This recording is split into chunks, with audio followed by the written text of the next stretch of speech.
যে মুখ দিয়ে বলেছেন ইসলামে নারী নেতৃত্ব হারাম, সেই একই মুখে কি কোনো রাজনৈতিক দলের সম্পাদক হিসেবে জাতির সামনে নেতৃত্ব দেওয়া সম্ভব?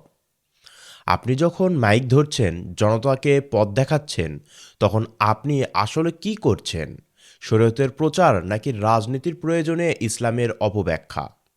আমরা কি কখনো তলিয়ে দেখেছি রাজনৈতিক উচ্চাভিলাষ চরিতার্থ করতে ধর্মের পবিত্র আয়াতগুলোকে কিভাবে পারিবারিক সীমানা থেকে টেনে নিয়ে এসে ক্ষমতার কুক্ষিগত করার অস্ত্র হিসেবে ব্যবহার করা হয়? আজকে এই বিষয়টি নিয়েই কথা বলবো।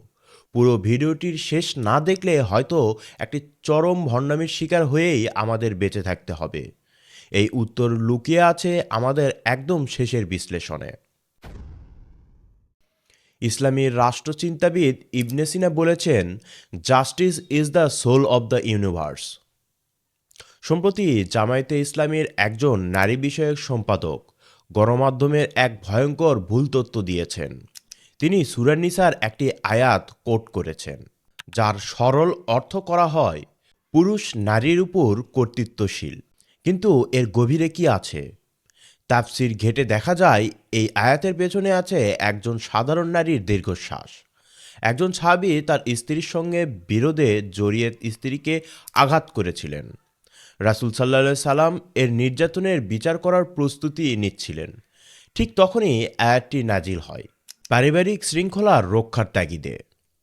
এটি কোনো রাজনৈতিক ঘোষণা ছিল না। এটি ছিল সংসারের উত্তাল সমুদ্রে পুরুষকে ক্যাপ্টেন বানিয়ে দায়িত্ব চাপানোর নির্দেশ, কর্তৃত্ব করার জন্য নয়। অর্থাৎ সংসারে বিশৃঙ্খলায় পুরুষ যেন পলায়নপর না হয়, ভরণ পোষণের দায়িত্ব যেন না এড়ায়। এটাকে যারা রাজনৈতিক ক্ষমতায় নারীর বাধার কারণ হিসেবে দেখেন, তারা কি স্রেফ অজ্ঞ নাকি মতলববাজ? প্রশ্নটি আপনাদের কাছে কমেন্টে রেখে গেলাম। কোরআন যদি রাষ্ট্রপ্রধান নির্ধারণ করতে চাইতো, তাহলে ইমাম, আমির বা উলিল আমর প্রসঙ্গেই তা বলতো, সংসারের আয়াতে নয়। অনেকে আবার একটি হাদিসের ভুল রেফারেন্স দেন। বুখারী শরীফে আছে, যে জাতি নারীর হাতে নেতৃত্ব দেয় তারা কখনো সফল হবে না। এটি ছিল একটি নির্দিষ্ট রাজনৈতিক বাস্তবতায় প্রদত্ত মন্তব্য, কোনো সার্বজনীন ফতোয়া নয়। একথা ইমাম ইবনে হাজর সহ বহু আলেম উল্লেখ করেছেন। আমাদের বুঝতে হবে এটি কখন বলা হয়েছিল। পার্শ্ব সাম্রাজ্যের সম্রাট কিসরা মারা যাওয়ার পর তার মেয়ে বোরান সিংহাসনে বসেন। তৎকালীন পার্শ্বের চরম অরাজকতার প্রেক্ষাপটে রাসূল সাল্লাল্লাহু আলাইহি সাল্লাম এটি বলেছিলেন। অনেক আধুনিক ইসলামী চিন্তাবিদ একে দেশকাল ও প্রেক্ষাপট নির্ভর বিশেষ পরিস্থিতি হিসেবে চিহ্নিত করেছেন। কারণ কোরআনে যদি সব ক্ষেত্রে নারীর নেতৃত্বকে ঘৃণাই করত, তবে সাবার রানী বিলকিসের কথা কেন সম্মানের সঙ্গে তুলে ধরা হতো? বিলকিস যখন শাসন করেছিলেন, কোরআন তাকে কুচক্রী বা অযোগ্য বলেনি, বরং তার বিজ্ঞবুদ্ধির প্রশংসা করেছেন।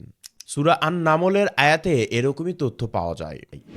শিফা বিনতে আবদুল্লাহ রায়সালামের নাম আমরা কজন জানি? খলিফা উমর রায়সালাম তাকে মদিনার বাজার তদারকি বা মার্কেট সুপারভাইজার হিসেবে নিয়োগ দিয়েছিলেন। এটি ছিল একটি কঠোর প্রশাসনিক পদ। মা আয়শা রায়সালাম শুধু হাদিস বিশারদই ছিলেন না, রাজনৈতিক বহু সংকটে শত শত পুরুষ সাহাবী তার দরজায় আসতেন পরামর্শের জন্য। যদি নারী পুরুষকে গাইড করা অপরাধ হতো, তবে হাজার হাজার সাহাবী কি আয়েশা রায়সালামের সামনে এভাবে হাত জোর করে শিক্ষা নিতে যেতেন? আমরা কি লক্ষ্য করেছি?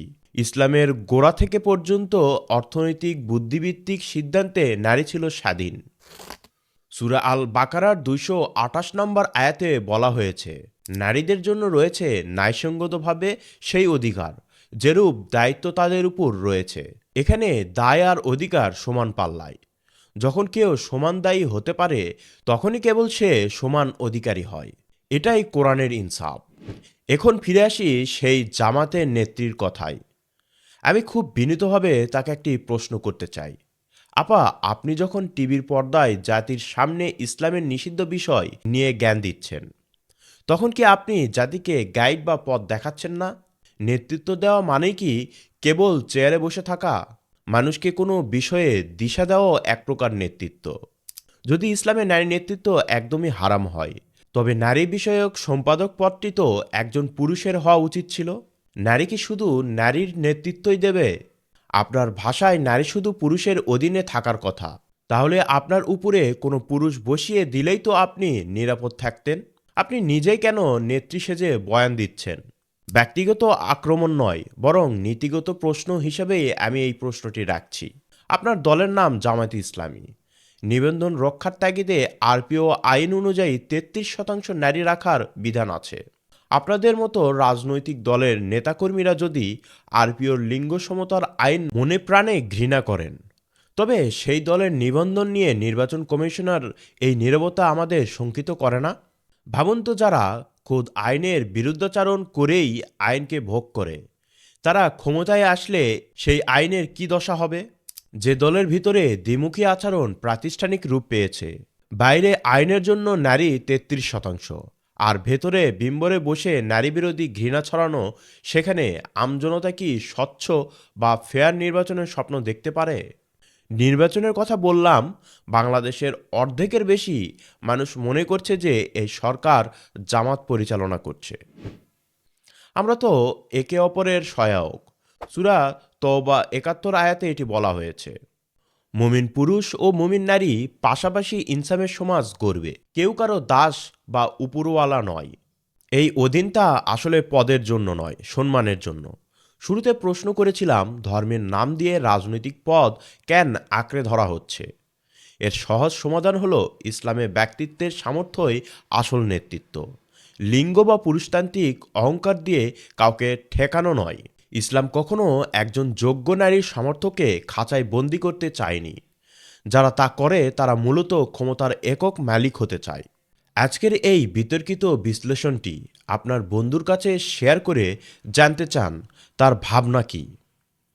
আমাদের সমাজ কি আজও আয়াতের সঠিক ব্যাখ্যা জানল না?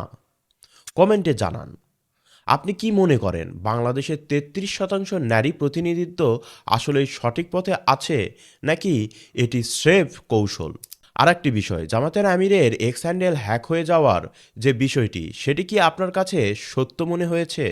আমার কাছে তো শুধু একটি কৌশল মনে হয়েছে, কারণ তিনি এর আগেও এরকম কথাই বলেছেন নারীদের নিয়ে।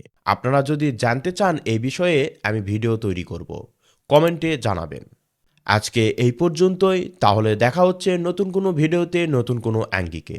ততক্ষণ পর্যন্ত ভালো থাকবেন, সুস্থ থাকবেন। আল্লাহ হাফেজ। ধন্যবাদ।